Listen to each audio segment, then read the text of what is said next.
চলে আসলাম টুকের বাজারে সেই মালাই চা খাওয়ার জন্য। এখানে আসলে মালাই চাটা খুবই বিখ্যাত একটি চা। এই চাটা আসলে খেলে দেখেন আমাদের মালাই চা রেডি করতেছে। তো এই চাটা আসলে অনেক সুন্দর, আর কড়াইটার মাঝে অনেকগুলো দুধ জাল করে পরে আসলে এই মালাই চাটা তৈরি করা হয়। তো এখানে মালাই চাটা আসলে সবচেয়ে একটা চা। তো আপনারা দেখতে পাচ্ছেন মালাই চাটা আমাদের জন্য তৈরি করা হইতেছে। তো খুবই এখানে চাটা অনেক মানুষ এখানে আসে, বিকাল হলেই জড়ো হয় এই চার দোকানে চা খাওয়ার জন্য, মালাই চা খাওয়ার জন্য। তো চা দেখেন এখানে কাপগুলো অনেক পরিষ্কার করে পরিচ্ছন্নতা করে রাখা হয়েছে। তো আসলে এখানে আপনারা আসলে টুকের বাজারে আসলে বলতে পারবেন যে আসলে মালাই চাটা কিরকম করে বানানো হইতেছে মালাই চাটা। তো এই চাটা আপনারা দেখতে পাচ্ছেন এখানে যে আমরা এই চা গুলো তৈরি করতেছে মালাই দিয়ে। খুবই ভালো লাগলো এই মালাই চাটা। ইনশাল্লাহ আমরা বানায় হলে আবার পরবর্তীতে আমরা চা গুলো খাবো মালাই দিয়ে রে। চাটা তৈরি করে সুন্দর করে তৈরি করা হচ্ছে মালাই চা। আসলে এখানে দেখে অনেক ভালো লাগলো আমার কাছে।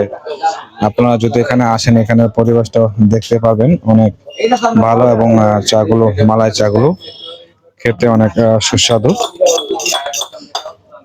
কি করে মালাই চা বানানো হয় আপনাদেরকে দেখাইতেছে আমাদের মালাই চা। তো মালাই চাটা তৈরি করা হইতেছে অনেক বড় কড়াই। এই কড়াই দুধগুলো জাল দিয়ে আসলে দুধগুলোর কালার গুলো আপনারা যদি দেখেন অনেক সুন্দর একটি কালার হয়েছে জাল দিতে দিতে, যা অনেক ভালো লাগে।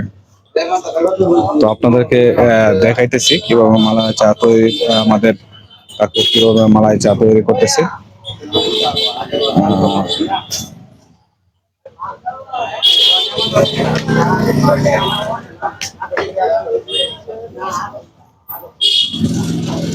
দেখেন চা বানাইতেছে আমাদের জন্য, 3টি কাপ চা তৈরি করা হইতেছে। এখানে যে আসলে পানের জন্য পান অনেক বিখ্যাত। মালাই চা তৈরি হয়ে গেছে আমাদের মালাই চা। চাটা দেখেন, আলামিন ভাই এদিকে আসেন, চা দেখেন বুঝে না। ও হয়। আচ্ছা যাক, চা রেডি করতেছে, এখনো চা হয়নি, আর একটু সময় লাগবে। এখন চার লিগারটা যেটা লিগারটা দিতেছে এখানে। খুব সুন্দর চা। চাটা খেলে হয়তো আপনারা বুঝতে পারবেন যে চাটা আসলে কত সুস্বাদু চা। গ্রামের দোকানগুলো আসলে এরকমই করে বানানো হয় চাগুলো।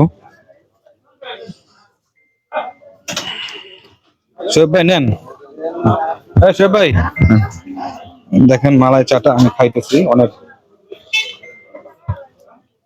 অনেক ভালো একটি চা। চাটা খাইতেছি অনেক ভালো লাগবে। চাটা আসলে খাইলে মনটা জুড়ে যাবে একবারে, অনেক সুন্দর চা।